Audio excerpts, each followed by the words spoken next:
Shalom, senang bisa kembali bersama-sama dengan saudara. Kita berbicara tentang Tuhan kita Yesus Kristus, saudara ya. Seperti yang saya selalu katakan, kita semua di Gereja NCC percaya bahwa hanya Yesus Kristus yang layak ditinggikan di mimbar gereja ini, saudara. Jadi karena kita di sini untuk memuliakan Tuhan Yesus Kristus saja, bukan yang lain, saudara. Amin. Nah, hari ini saya ingin ajak saudara untuk bersama-sama melihat suatu cerita yang terkenal di kitab Keluaran. Saya yakin saudara pernah baca cerita ini, saudara pasti pernah dengar, tapi izinkan saya hari ini untuk ceritakan kembali cerita ini dari sudut pandang yang berbeda, dan saya yakin kita semua akan belajar dan lebih lagi mengerti lebih dalam tentang cerita yang sudah sering kita dengar ini, saudara. Jadi, saudara ingat bangsa Israel dibawa Tuhan keluar dari tanah Mesir, dari tanah perbudakan, dengan tangannya yang kuat. Saudara ingat 10 tulah yang menghancurkan bangsa Mesir, saudara. Yang memporak-porandakan bangsa Mesir pada waktu itu. Lalu saudara ingat setelah mereka keluar dari tanah Mesir, Tuhan bawa mereka menyeberangi Laut Merah. Di situ Tuhan membelah Laut Merah, mengadakan mujizat yang luar biasa. Lalu sampailah mereka di satu tempat yang bernama Mara dan Elim. Di situ Tuhan memberikan mujizatnya. Lalu mereka sampai juga di tempat yang bernama Rafidim. Di situ Tuhan menyediakan mana, Tuhan menyediakan air, Tuhan menyediakan semua yang dibutuhkan oleh bangsa Israel dengan mujizat-mujizatnya. Dia datangkan roti dari surga, dia datangkan air dari batu. Tuhan melakukan hal-hal yang sangat spektakuler untuk orang-orang Israel pada waktu itu. Itu adalah seperti show dari kebesaran tangan Tuhan atas bangsa Israel. Amin, saudara. Nah, lalu sampailah mereka di Gunung Sinai, saudara. Di Gunung Sinai ini Tuhan sendiri yang turun di atas puncak Gunung Sinai, disertai dengan api dan asap di atas Gunung Sinai. Lalu ada petir dan kilat yang menyambar-nyambar sampai tanahnya bergetar, jadi gempa bumi, saudara. Lalu Tuhan turun dalam awan yang sangat pekat di atas Gunung Sinai. Nah, Tuhan, bangsa Israel sudah melihat Tuhan yang begitu termanifestasi luar biasa di depan mereka. Mereka sudah lihat ibaratnya dengan sangat-sangat nyata karya Tuhan dalam hidup mereka. Lalu Tuhan memberikan peraturan-peraturan buat bangsa Israel. Di Gunung Sinai itu Tuhan mulai memberikan rules, Taurat di sana. Lalu bangsa Israel berkata apa, saudara? Apapun yang Tuhan minta, kami akan lakukan. Lalu saudara akan merealize sesuatu yang aneh terjadi di sini, saudara. Mari kita baca Keluaran 23. Jadi saya terangkan konteksnya dulu, supaya saudara bisa mengerti apa sebenarnya yang sedang terjadi di sini. Lalu ada sesuatu yang aneh di sini, saudara. Tiba-tiba di ayat 20, di Keluaran pasal 23, dikatakan seperti ini. Sesungguhnya aku memutus seorang malaikat berjalan di depanmu untuk melindungi engkau di jalan dan untuk membawa engkau ke tempat yang telah kusediakan. Ayat 21. Jagalah dirimu di hadapannya dan dengarkanlah perkataannya. Janganlah engkau mendurhaka kepadanya, sebab pelanggaranmu tidak akan diampuninya. Sebab namaku ada di dalam dia. Ayat 22. Tapi jika engkau sungguh-sungguh mendengar perkataannya dan melakukan segala yang kufirmankan, maka aku akan memusuhi musuhmu dan melawan lawanmu. Ayat 23.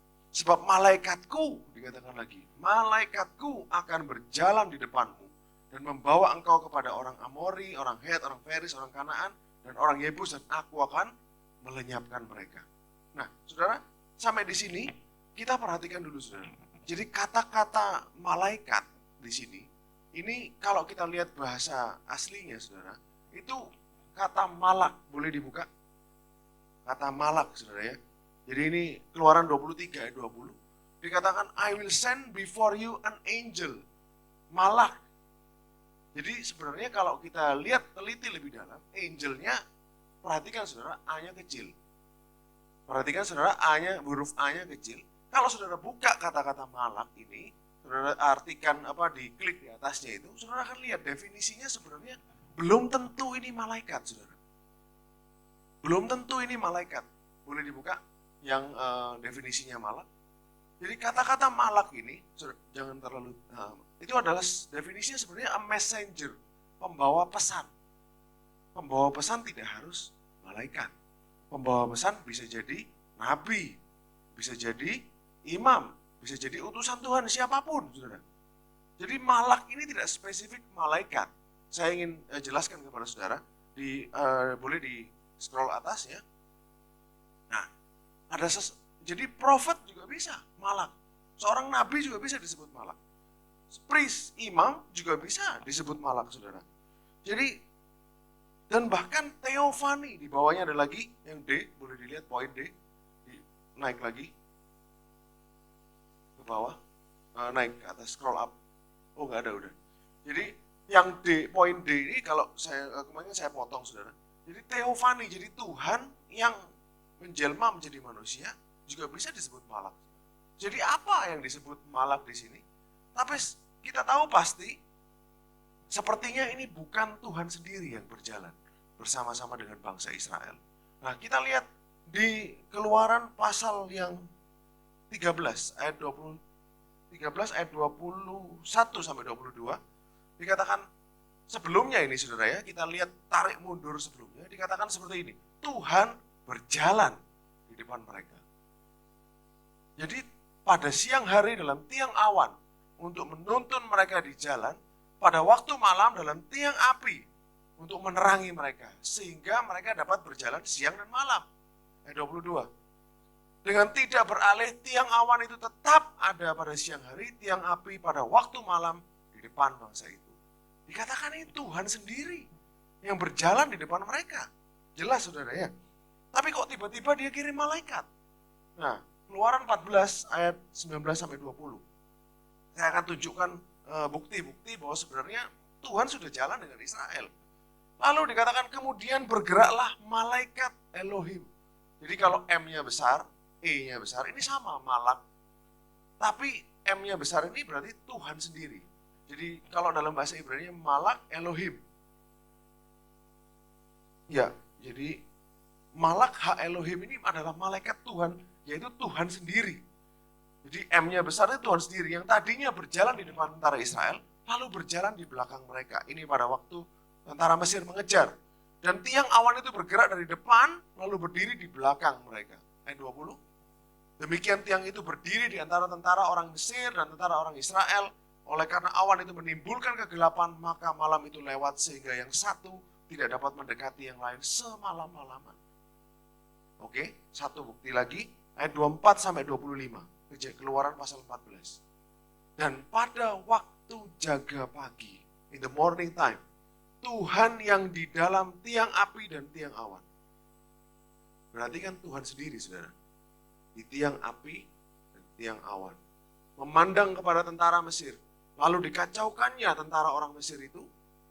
Ayat 25. Ia membuat roda keretanya berjalan miring. Dan maju dengan berat sehingga orang Mesir berkata, mari kita lari meninggalkan orang Israel. Sebab Tuhanlah Yahweh. Yahweh lah yang berperang untuk mereka melawan Mesir. Jadi luar biasa bagaimana Tuhan itu benar-benar menyatakan kuasanya. Dia benar-benar melindungi umatnya sampai rodanya dibuat berat, saudara. Sehingga orang Mesir ini mau ngejar nggak bisa. Padahal orang Israel dikatakan dia berjalan di tanah kering di Laut Teberau itu. Jadi harusnya kan kalau air laut, kalau saudara pernah ke pantai, airnya minggir kan basah, saudara. Tapi mujizatnya pada waktu itu orang Israel berjalan di tanah kering. Dari mana bisa? Inilah kebesaran Tuhan. Karena memang Tuhan menyertai orang Israel. Tapi orang Mesir dibuat rodanya berat. Seakan-akan dia berjalan di pasir yang basah. Sehingga gak mampu dia ngejar orang Israel. Saudara lihat bagaimana tangan Tuhan begitu kuat atas orang Israel. Tapi kenapa tiba-tiba setelah hukum Taurat diberikan, Tuhan mundur, saudara. Dia bilang, malaikatku yang akan kukirim untuk menjaga. Karena setelah hukum Taurat diberikan, ini masuk ke perjanjian lama, saudara.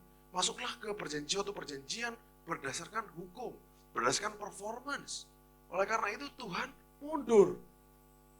Sehingga malaikat ini yang dikirim.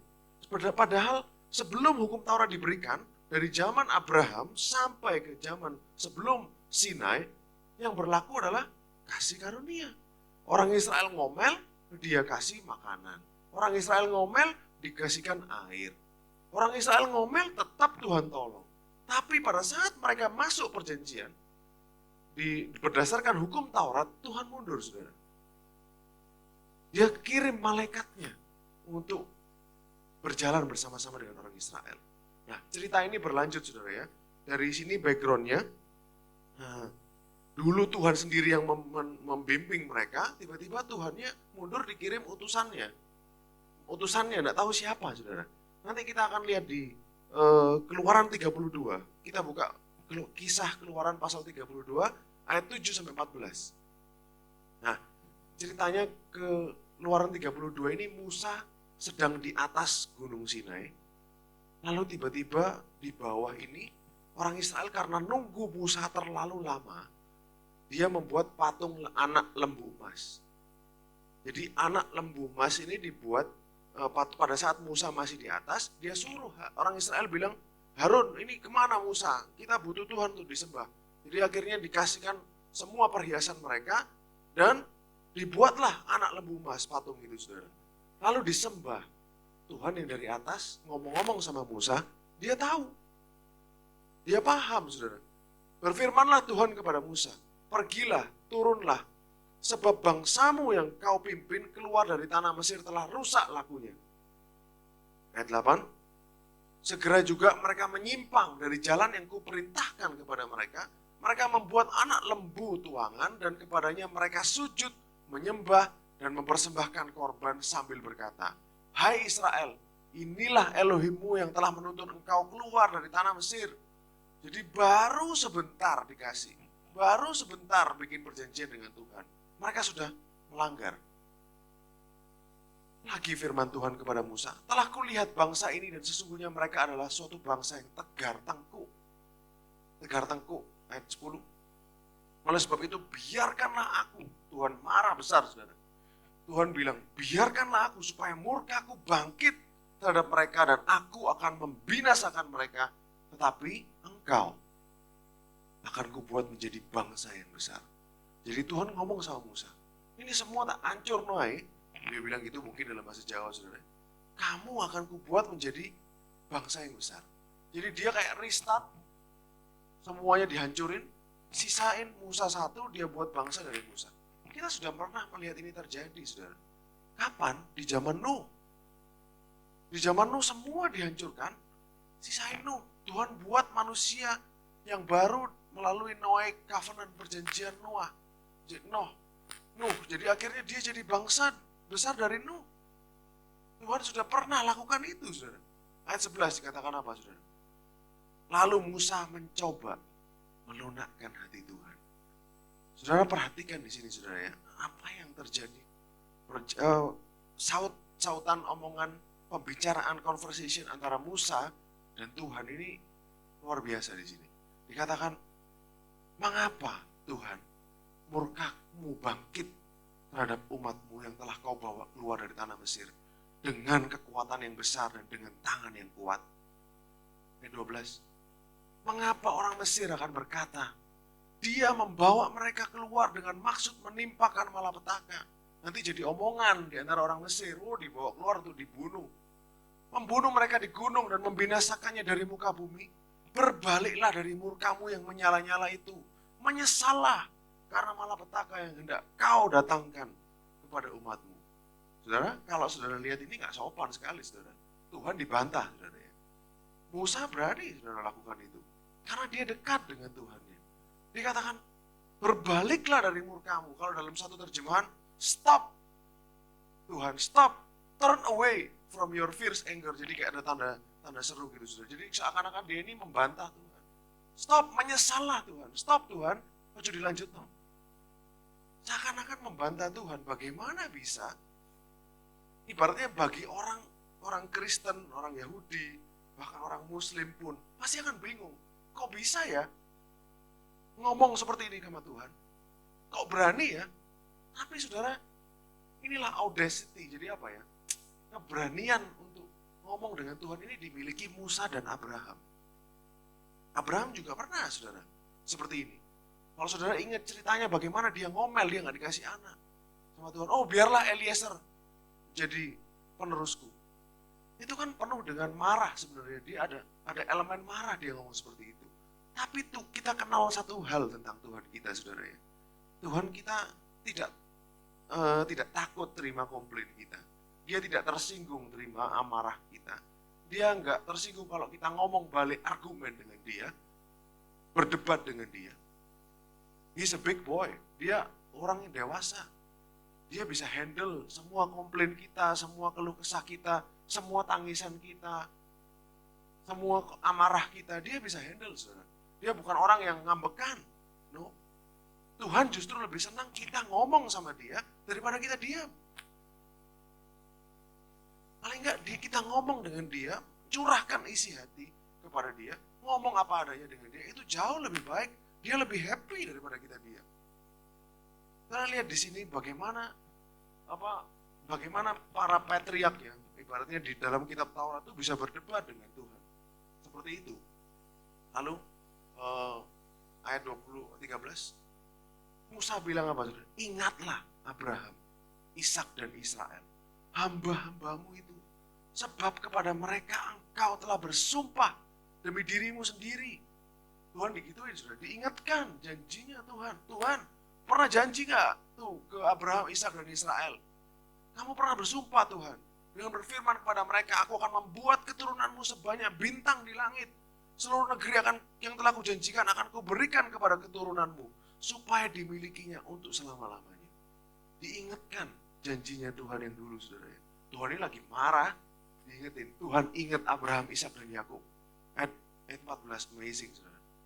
Dan menyesallah Tuhan karena malapetaka yang dirancangkannya atas umatnya. Bagaimana seorang Musa, saudara? He's fighting, dia berjuang, dia argumen demi umatnya. Kalau Musa egois, kalau Musa orang yang ibaratnya dia personal gain, dia orang yang apapun untuk keuntungan dirinya sendiri.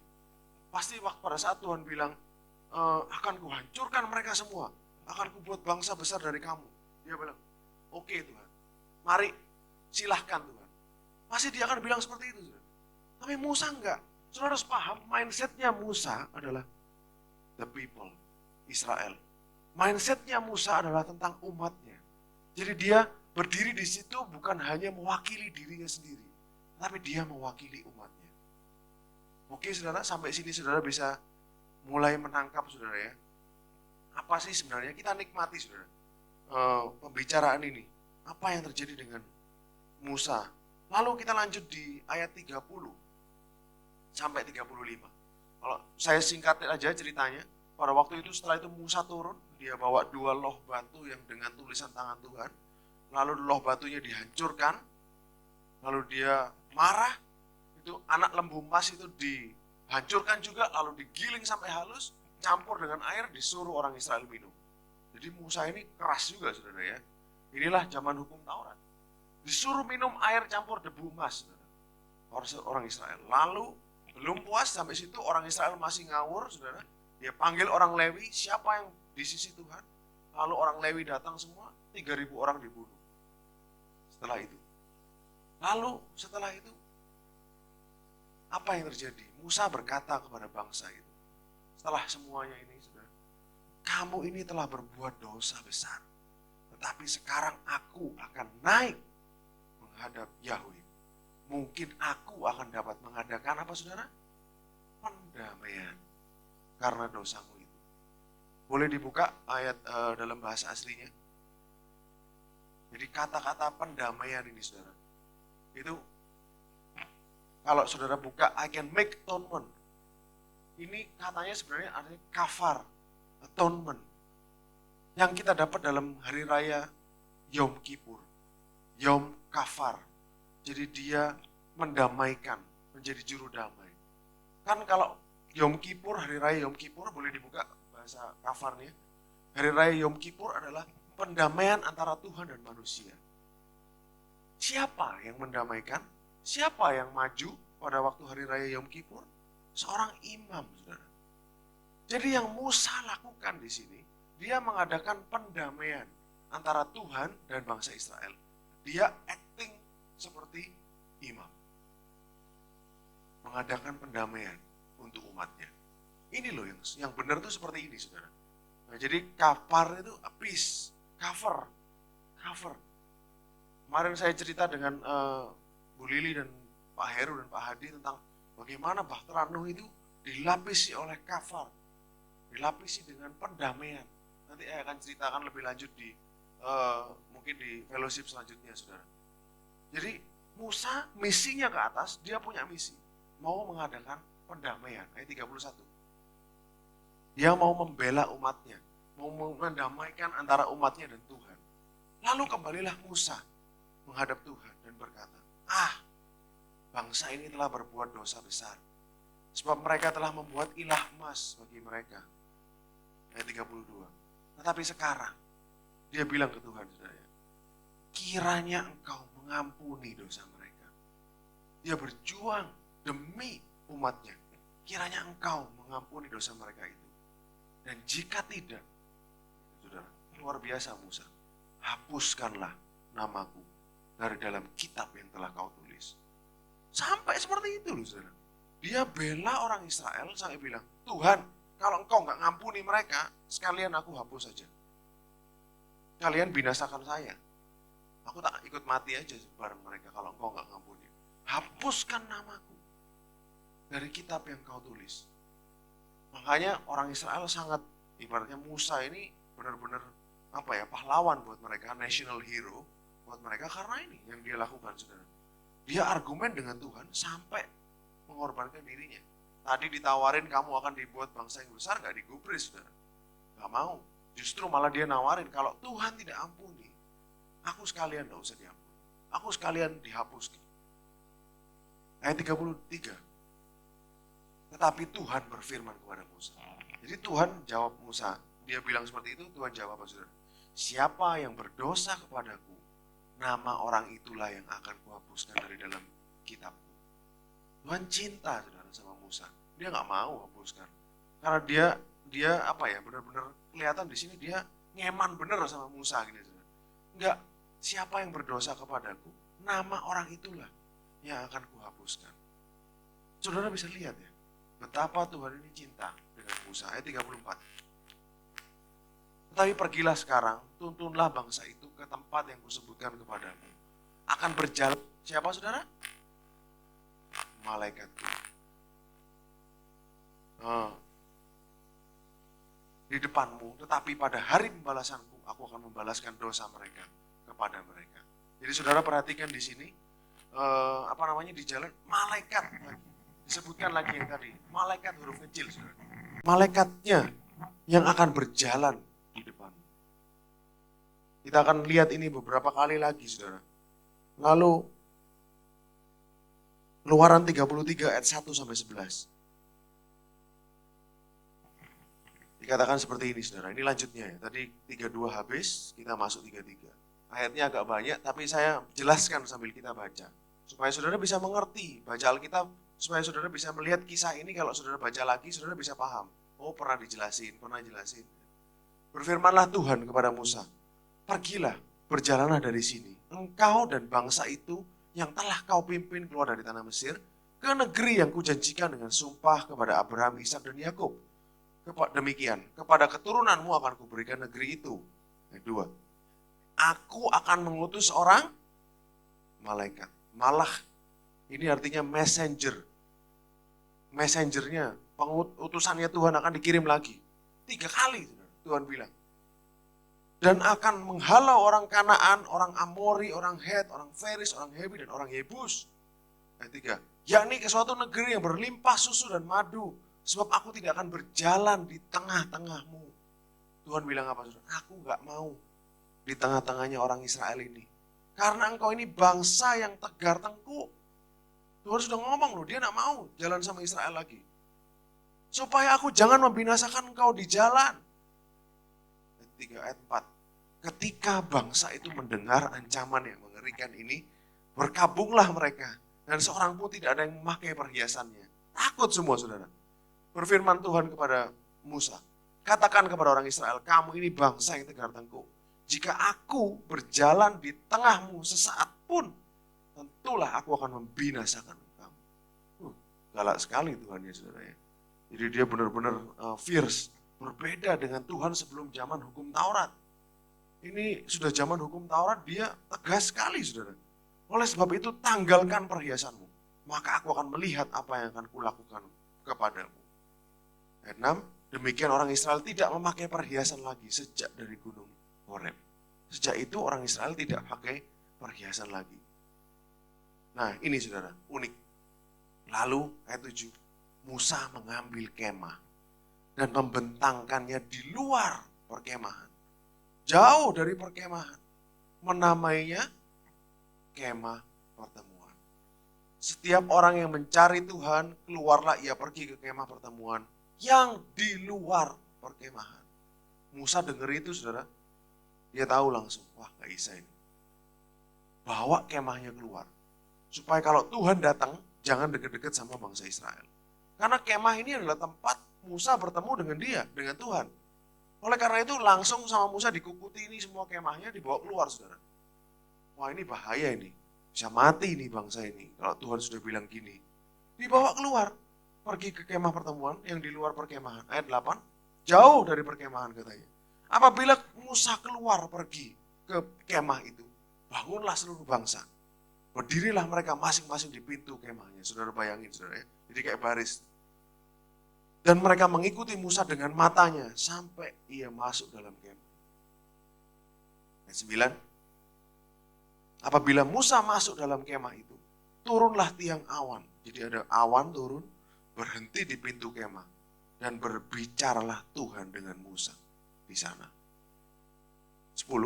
Setelah seluruh bangsa itu melihat bahwa tiang awan berhenti di pintu kemah, maka mereka bangun, sujud menyembah masing-masing di pintu kemahnya. Karena mereka tahu, Tuhan datang lagi ngomong sama Musa. Saudara. Ayat 11.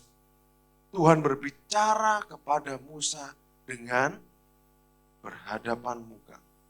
Seperti seseorang berbicara kepada temannya. Kemudian kembalilah ia ke perkemahan. Tetapi abdinya, Yosua bin Nun, seorang yang masih muda, tidak meninggalkan kemah itu. Saudara, saya ingin, mungkin saudara agak bingung. Nanti di cerita yang akan datang, dikatakan bahwa Musa tidak bisa melihat wajah Tuhan. Tetapi di sini dikatakan Musa berhadapan muka dengan Tuhan. Nah ini kan kontradiksi saudara. Kenapa kok bisa ada seperti ini? Nah kita harus cek Alkitab, menerjemahkan Alkitab. Oke saudara. Nah di Ulangan 34 ayat 10-12. Dikatakan seperti ini pada saat Musa mati.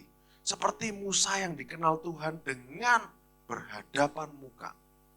Tidak ada lagi nabi yang bangkit di antara orang Israel. Oke, dikatakan dalam segala hal tanda dan mujizat yang dilakukannya atas perintah Tuhan tanah Mesir dan terhadap semua pegawai dan seluruh negerinya Firaun. Oke, lanjut. Dikatakan Ulangan 5 ayat 3-5. Bukan dengan nenek moyang kita Tuhan mengikat perjanjian itu. Musa katakan kepada orang Israel. Tetapi dengan kita yang ada di sini pada hari ini, kita semuanya yang masih hidup. Musa bilang gitu saudara. Ayat 4. Tuhan telah berbicara dengan berhadapan muka dengan kamu di gunung dan di tengah api. Pertanyaannya, apakah Tuhan betul-betul ketemu dengan bangsa Israel? Berhadapan muka, face to face, melihat wajahnya? Tidak saudara. No. Ayat 5. Aku pada waktu itu berdiri di antara Tuhan dan kamu untuk memberitahukan firman Tuhan kepadamu. Sebab kamu takut kepada api. Dan kamu tidak naik ke gunung. Berarti kan gak ketemu muka dengan muka. Oke? Satu bukti lagi saudara. Ayat 11. Ulangan 4 ayat 11. Lalu kamu mendekat dan berdiri di kaki gunung Sinai. Sedang gunung itu menyala sampai ke pusar langit. Jadi sampai langitnya ini seperti di film-film gitu saudara ya. Dalam gelap gulita awan dan kegelapan. ayat 12. Lalu berfirmanlah Tuhan kepadamu dari tengah-tengah api, suara kata-kata kamu dengar, tetapi saudara lihat apa? Rupa tidak kamu lihat, hanya ada suara. Berarti artinya apa saudara? Berhadapan muka. Jadi itu bukan artinya ketemu seperti ketemu mukanya, lihat mukanya saudara. Itu adalah suatu ungkapan.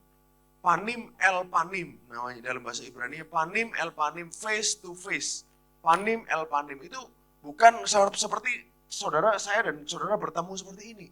Makanya dijelaskan di Keluaran pasal 33 tadi seperti seorang kepada temannya. Artinya apa? Berhadapan muka, panim el panim itu artinya Musa ini ngomong dengan Tuhan seperti seorang teman.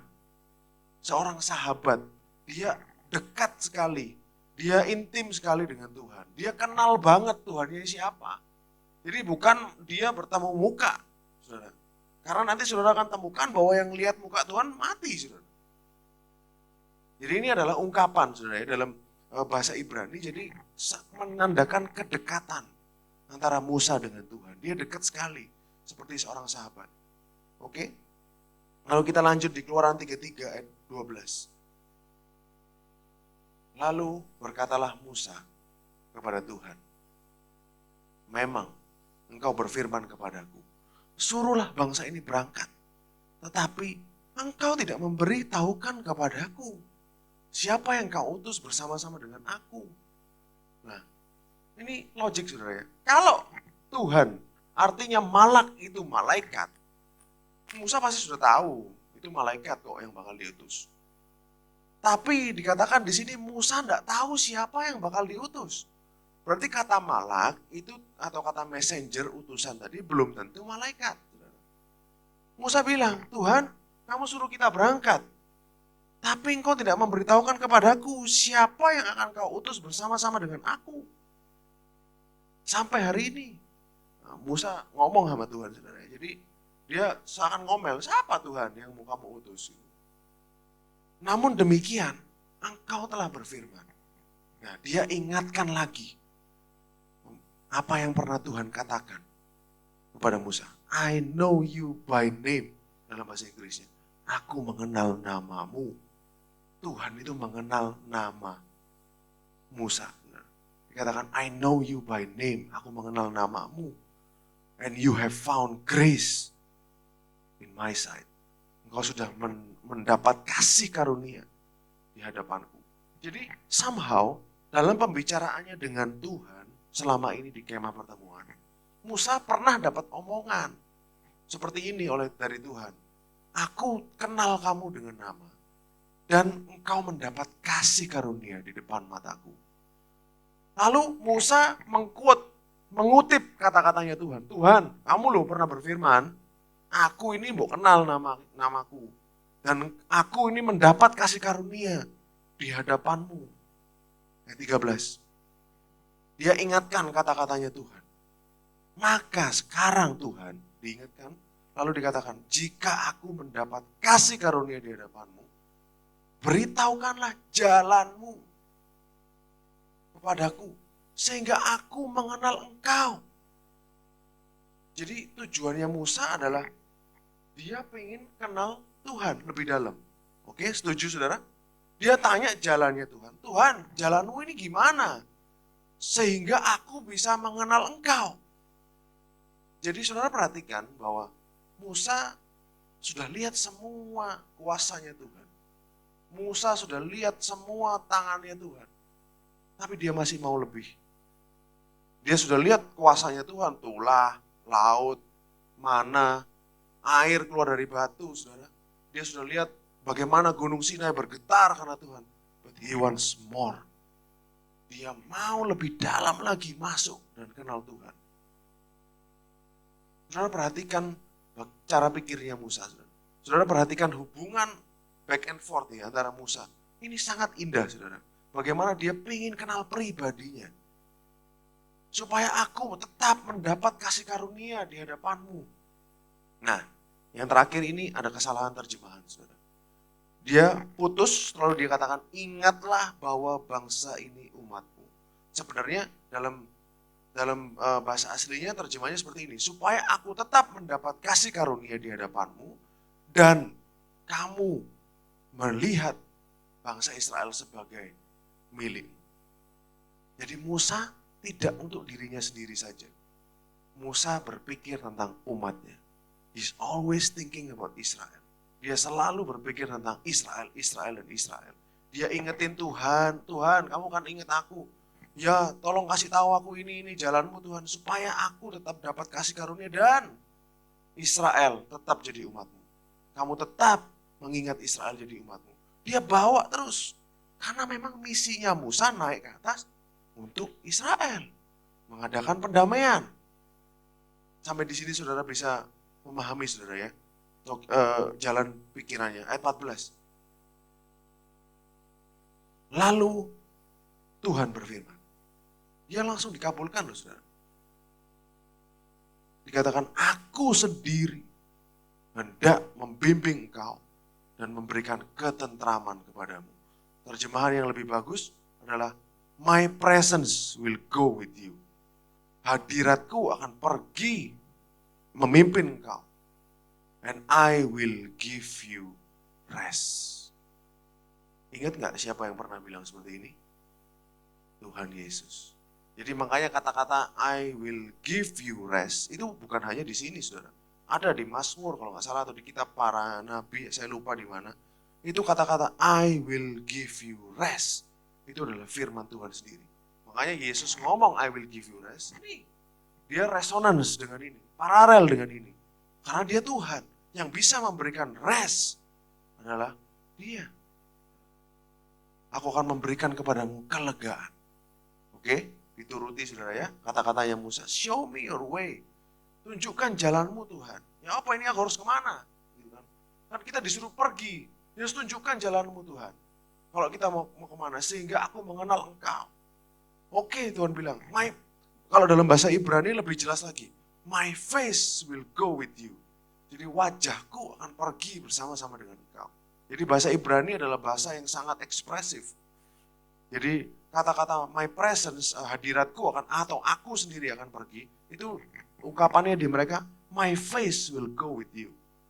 Wajahku akan pergi bersama-sama dengan engkau. Makanya kalau doa berkat, Tuhan menyinari engkau dengan wajahnya. Tuhan menghadapkan wajahnya kepadamu dengan memberikan engkau kasih karunia. Tuhan menyinari engkau dengan wajahnya. Itu karena wajahnya, itu memang ekspresi dalam bahasa Ibrani-nya seperti itu. Jadi karena the face of God, itu wajahnya Tuhan, itu penting saudara. Orang Yahudi tahu itu. Karena mereka ekspresinya dengan situ. Ayat 15. Berkatalah Musa kepadanya. Lagi saudara, Musa ini sudah diomongin, sudah iya sama Tuhan. Tapi dia masih ngomong lagi. Jika engkau sendiri tidak membimbing kami, jangan suruh kami pergi dari sini. 2 kali saudara. If your face will not lead us, do not let us go from here. Jangan pimpin kami pergi dari sini. Jangan angkat kami dari tempat ini. Kalau dalam bahasa Ibrani-nya. Nah 16. Tuhan Musa minta lagi. Lalu dia ngomong, dari mana gerangan akan diketahui bahwa aku telah mendapat kasih karunia di hadapanmu, yakni aku dan umatmu. Pernah Tuhan bilang orang Israel mendapat kasih karunia? Tidak pernah. Tapi Musa seakan mengklaim, dia dimasukkan argumen. Saudara.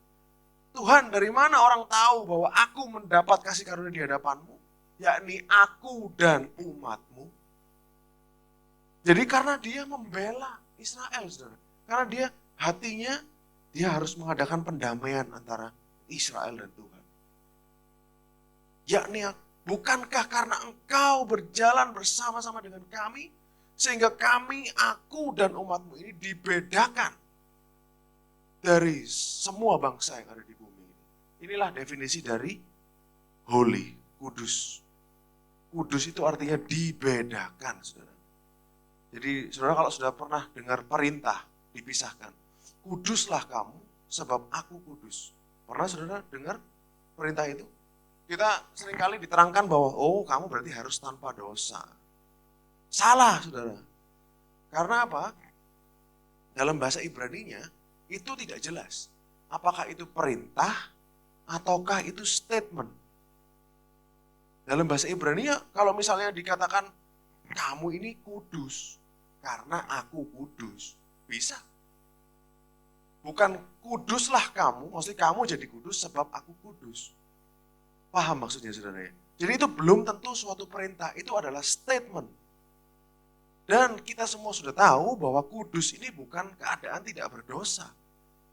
Salah itu saudara, kalau dibilang kudus itu tidak berdosa. Kudus itu dipisahkan.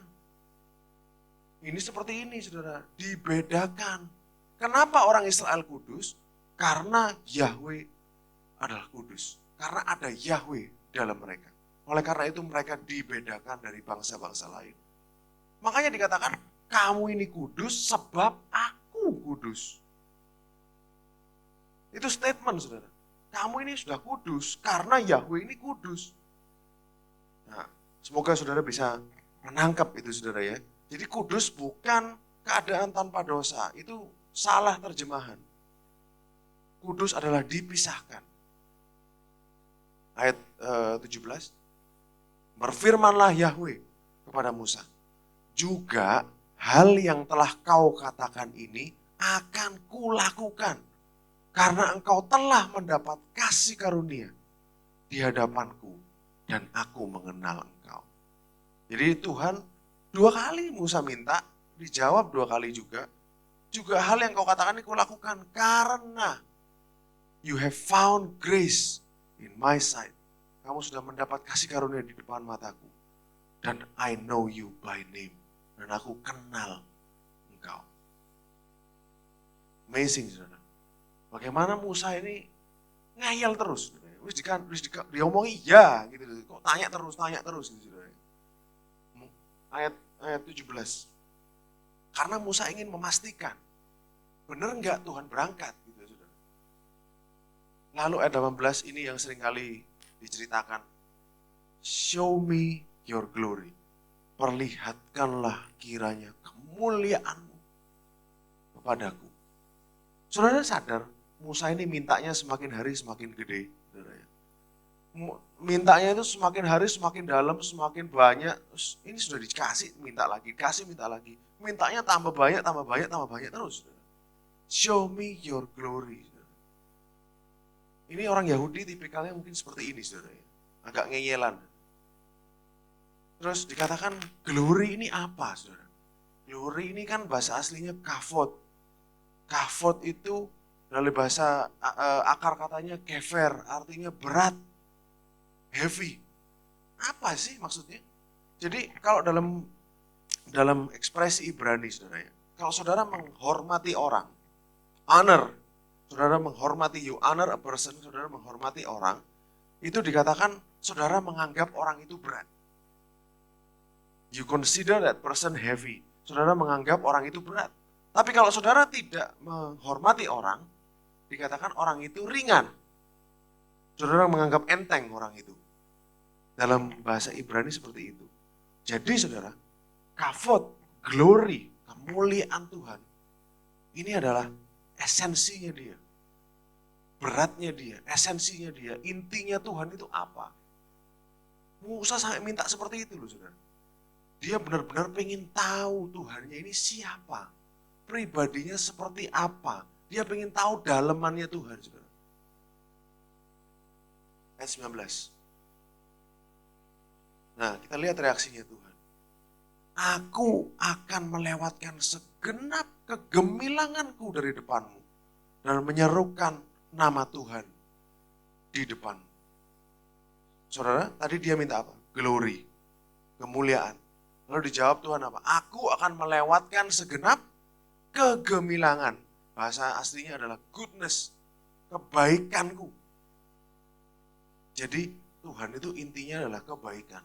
Jadi dia menyamakan glory adalah sinonimnya adalah goodness. Kemuliaan sinonimnya adalah kebaikan.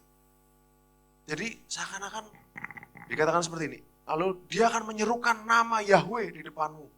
Aku akan memberi kasih karunia kepada siapa yang kuberi kasih karunia.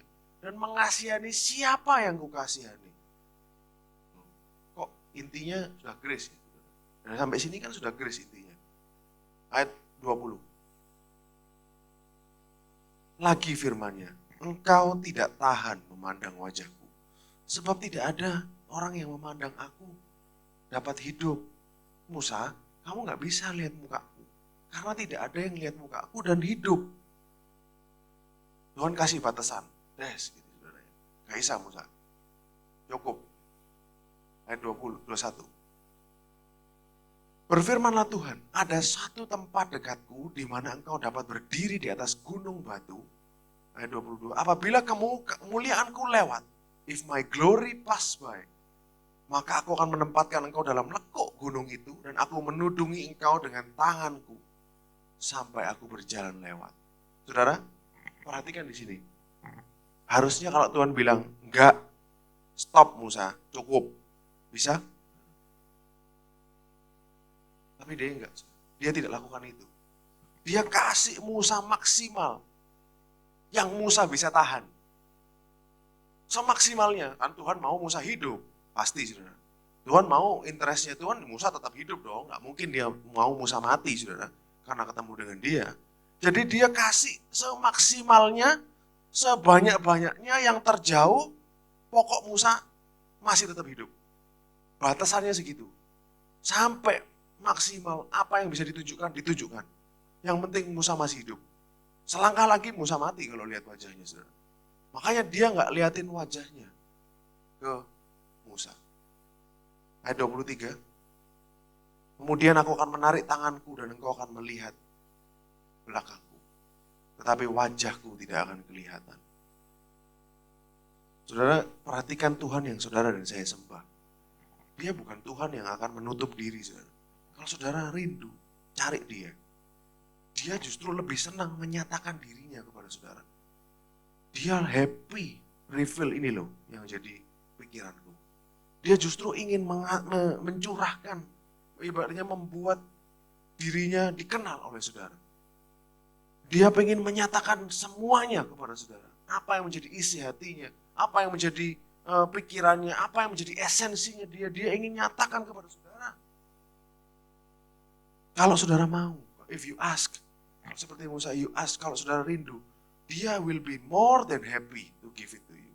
Oleh karena itu, kita saudara, saya sering kali katakan di sini, kita punya sesuatu yang jauh lebih berharga dari semua yang ada di dunia ini. Yaitu Tuhan berkenan menyatakan dirinya kepada saudara dan saya. Tuhan mau membukakan, ini loh firman-Nya, ini tentang aku, ini tentang Yesus seperti ini, tentang anaknya seperti ini, semua isi hatinya dicurahkan kepada saudara. Itu lebih daripada segala sesuatu di dunia ini yang bisa saudara beli dengan uang. Pribadi yang nomor satu di alam semesta mau dikenal oleh saudara. Kalau saudara Jokowi aja mau cerita ke saudara, pasti saudara akan merasa terhormat. Presiden nomor satu di Indonesia, ini nomor satu di alam semesta saudara. Mau menyatakan dirinya kepada saudara. Betapa luar biasanya yang saudara dan saya miliki. Dan hatinya kita sudah tahu selama ini. Hatinya adalah tentang Yesus, anaknya. Betapa dia mengasihi saudara sampai dia kirim anaknya untuk mati buat kita. Itulah esensinya Tuhan. Betapa berharganya yang saudara dan saya miliki hari ini. Saudara, NCC adalah gereja yang spesial. Saudara adalah orang-orang yang spesial. Karena apa? Karena Tuhan mau dikenal oleh saudara. Karena Tuhan mau menyatakan isi hatinya kepada saudara. Tidak kepada semua orang loh saudara. Not to everyone. He gives. Dia akan berbelas kasihan kepada siapa dia mau berbelas kasihan. Dia menyatakan dirinya apakah kepada semua orang? No. Musa yang dapat. Kita benar-benar dapat privilege. Makanya saya minta maaf kalau sharing saya selalu bikin pusing mungkin saudara. Selalu dalam sekali kok bulet banget toh ini kalau nggak ngikutin lupa. Karena apa yang saya dapat dari Tuhan, saya harus kasihkan kepada saudara. Karena setiap pembicara di sini, apa yang mereka terima dari Tuhan adalah buat jemaat saudara. Karena hati Tuhan adalah buat saudara. Dia ingin dikenal oleh saudara. Amin saudara. Nah kita lanjut di ayat Kejadian 34, Keluaran 34, saudara. Ayat 6 sampai 9. Nah ini prosesnya, dikatakan seperti ini, berjalanlah Tuhan lewat dari depannya dan berseru, Yahweh, Yahweh. Saudara ini bahasa aslinya, Yud He Vav He. Yahweh, Yahweh. Jadi ada yang nyerukan namanya. Elohim penyayang dan pengasih. Panjang sabar, berlimpah kasih dan setianya. Ini kalau dalam bahasa aslinya lebih bagus, saudara ya. Dikatakan Yahweh, Yahweh. Tuhan yang penuh dengan belas kasihan. The Lord, the Lord. God compassionate, penuh dengan belas kasihan. Dan merciful, dan kasih karunia. Slow to anger, panjang sabar. Tuhan nyatakan dirinya, nomor satu, dia gracious. Ya tahu, saudara? Dia panjang sabar. Kalau dalam bahasa Ibrani, saya pernah ceritakan ke Bu Lili dan istri saya, orang Yahudi ini kalau ngomong orang marah, itu hidung. Karena orang kalau marah itu, nafasnya jadi pendek. Tapi dia bilang, slow to anger dalam bahasa Yahudi itu hidungnya panjang, saudara. Bukan Pinocchio, saudara ya. Tapi memang hidungnya panjang artinya dia panjang sabar.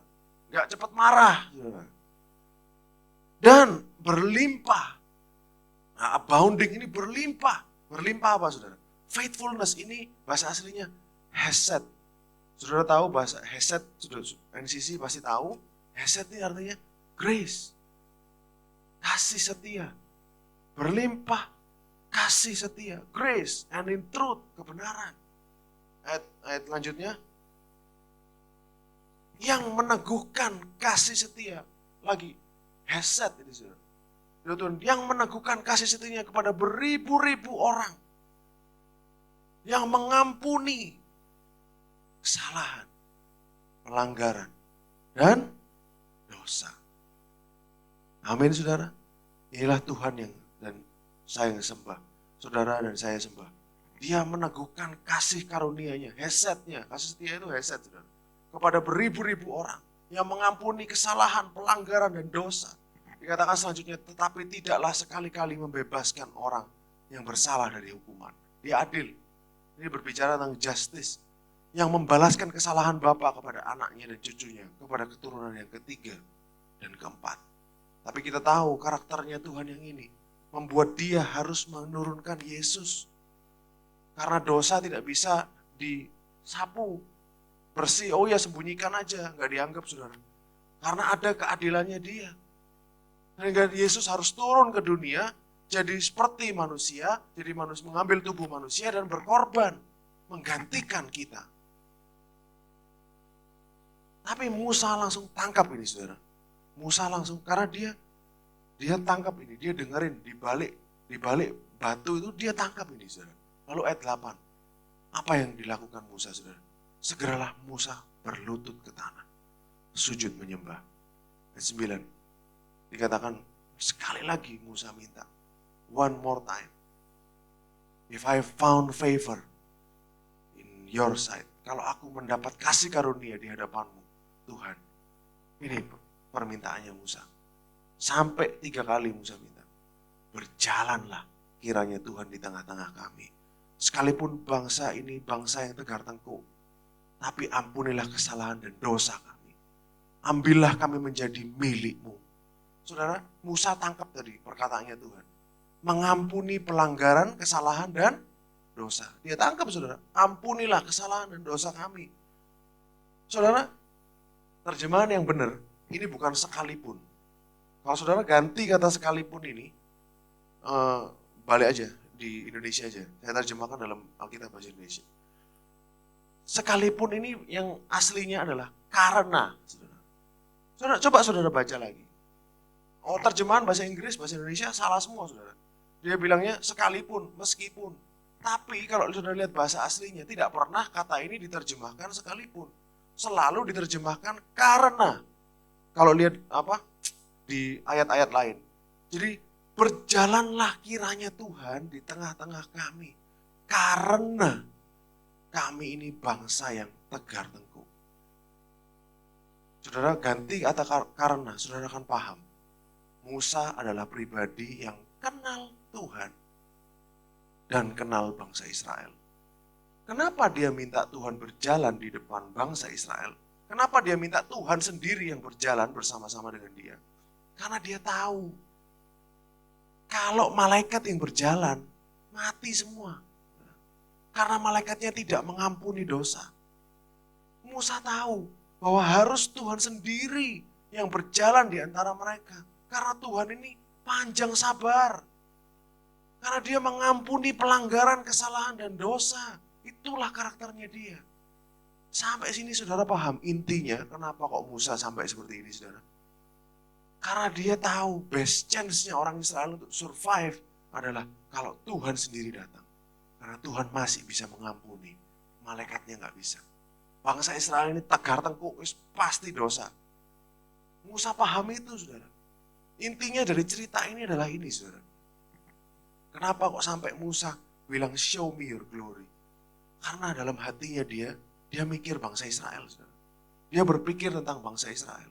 Kalau saudara ingat, di perjanjian lama ada seorang yang merindukan perantara seperti Musa ini. Siapa dia saudara? Ayub. Buka Ayub 9 ayat 1. Ayub 9 ayat 1. Dikatakan seperti ini saudara. Tetapi Ayub menjawab, sungguh aku tahu bahwa demikianlah halnya masakan manusia benar di hadapan Elohim. Jikalau ia ingin berperkara dengan Elohim 1 dari 1000 kali, ia tidak dapat membantahnya. Lalu lanjut di ayat berapa tadi? Ayat bawahnya. Nah 32. Karena Tuhan bukan manusia seperti aku, sehingga aku dapat menjawabnya. Mari bersama-sama menghadap pengadilan. Ayat 33. Tidak ada wasit di antara kami yang dapat memegang kami berdua. Ini wasit di sini ini adalah perantara. Bahasa aslinya mediator. Perantara antara Tuhan dan manusia. Ya Ayub bilang, Ayub ini sebelum Musa saudara. Jauh dia, kitab yang pertama kali, yang paling tua. Tidak ada perantara antara manusia dan Tuhan. Dan dari cerita Musa, kita bisa melihat saudara. Hari ini kita punya perantara dan itu bukan Musa. Justru malah lebih baik dari Musa. Siapa dia saudara? Tuhan kita Yesus Kristus. Nah, saya akan tunjukkan kepada saudara 1 Timotius 2 ayat 5-6. Karena Elohim itu Esa.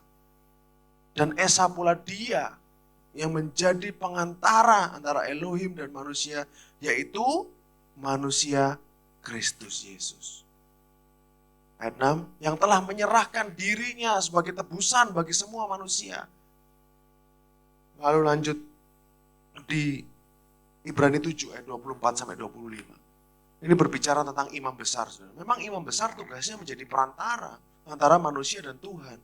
Tetapi karena ia tetap selama-lamanya, imamatnya tidak dapat beralih kepada orang lain. Karena itu ia sanggup menyelamatkan dengan sempurna semua orang yang oleh dia datang kepada Elohim. Sebab Yesus hidup senantiasa untuk menjadi pengantara. Jadi apa yang Musa lakukan, itu adalah tipologi dari apa yang akan Yesus lakukan buat saudara dan saya. Roma 8 ayat 34. Karena Kristus Yesus telah mati, bahkan lebih lagi yang telah bangkit. Di mana dia? Duduk di sebelah kanan Elohim. Yang apa saudara? Menjadi pembela. Bahasa aslinya itu pengantara buat kita. Yesus menjadi pembela kita. Siapa yang menuduh kita? Iblis. Tapi Yesus selalu membela kita sama seperti dia. Seperti Musa selalu membela bangsa Israel. Dan bahkan lebih baik saudara. Karena apa? Musa rela namanya dihapus dari kitabnya Tuhan. Yesus lebih dari itu. Dia sampai rela turun ke bumi. Menghidupi kehidupan di bawah matahari yang terkutuk ini. Lalu dia mengambil rupa seorang hamba. Dia sampai disiksa. Sampai mati, dipermalukan dengan cara yang paling hina, saudara. Cara yang paling mengerikan buat saudara dan saya. Supaya dia bisa menjadi pembela buat kita, saudara. Pembela saudara sempurna. Tanpa dosa. Musa masih berdosa. Tapi karena Tuhan bilang, aku berkenan kepadamu. Meskipun dia masih berdosa. Musa bisa seperti itu fight-nya untuk orang Israel. Sampai Tuhan akhirnya melunak karena pembelaan orang Israel. Apalagi Kristus yang hidupnya tanpa dosa. Pasti omongannya Kristus akan selalu didengar dan dikabulkan oleh Tuhan. Amin, saudara. Kita punya pembela juga. Orang Israel punya Musa waktu itu. Tapi saudara dan saya punya Yesus Kristus yang selalu membela kita di hadapan Bapa. Sampai di sini saya harap saudara bisa paham. Saudara, Yesus diperlakukan seperti kriminal yang terburuk di dunia. Dia diperlakukan seperti orang yang paling salah sedunia. Benar saudara? Padahal dia tidak melakukan kesalahan. Supaya saudara dan saya bisa diperlakukan sebagai orang paling benar sedunia.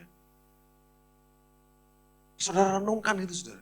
Yesus disiksa, dicambuk, disalib. Padahal dia tidak layak. Orang diperlakukan seperti orang yang paling salah sedunia. Benar saudara? Kriminal, paling berat. Kayak pembunuh, kayak pemberontak. Seperti pemerkosa. Seperti orang yang paling bersalah. Udah. Supaya saudara dan saya bisa dapat berkat. Saudara bisa dapat perkenanan Tuhan. Supaya saudara dan saya dapat surga. Seakan-akan kita ini orang paling benar sedunia. Benar gak saudara? Itulah pertukaran ilahi yang terjadi. Saudara bisa terima yang terbaik dari Tuhan hari ini. Karena ada seseorang yang sudah ambil tempatmu. Karena ada seorang yang sudah gantikan saudara. Dan dia sekarang hidup menjadi pembela kita. Kita baca ayat yang terakhir. 1 Yohanes. Pasal 2 ayat 1. Anakku, hal ini kutuliskan kepada kamu. Supaya kamu jangan berbuat dosa. Namun jika seorang berbuat dosa, kita mempunyai seorang pengantara pada Bapa. Yaitu Kristus yang adil. Boleh dibuka bahasa Inggrisnya. New King James-nya berkata, kita punya seorang advocate. Saudara punya seorang advocate. Saudara yang pasti tahu advocate apa artinya? Pengacara. Pengacaranya tugasnya apa? Membela. Saudara. We have an advocate with the Father. Jesus Christ, the righteous. Orang benar. Kalau Yesus yang jadi pembela saudara dan saya, pasti dikabulkan sama Bapa. Saudara dan saya aman di dalam tangannya. Kita punya yang membela kita di surga. Tidak berdosa, yang terbaik dan yang termulia dari antara semua manusia. Amin saudara. Mari kita berdoa. Bapa, terima kasih. Terima kasih Tuhan atas firman-Mu. Terima kasih. Engkau ingatkan kami bahwa kami memiliki pembela yang jauh lebih baik daripada Musa. Yaitu Yesus Kristus. Yang selalu membela kami. Menjadi perantara buat kami di hadapan-Mu. Kami bersyukur atas karyanya yang sempurna Tuhan. Aku berdoa supaya setiap jemaat NCC semakin hari semakin paham. Betapa Engkau mengasihi mereka. Betapa besar kasih-Mu kepada mereka. Dan bahkan sampai nanti hari terakhir kami di bumi ini pun. Kami tidak akan pernah sepenuhnya mengerti betapa dalamnya kasih-Mu buat kami. Terima kasih Tuhan, biarkan setiap orang yang mendengar semakin hari semakin mengalami Engkau. Semakin dengar dari Engkau. Karena Engkau Tuhan yang mau menyatakan diri-Mu kepada kami. Kami bersyukur Tuhan atas kasih karunia yang sudah kami terima ini. Di dalam nama Tuhan Yesus Kristus. Kami berdoa dan mengucap syukur. Haleluya. Amin.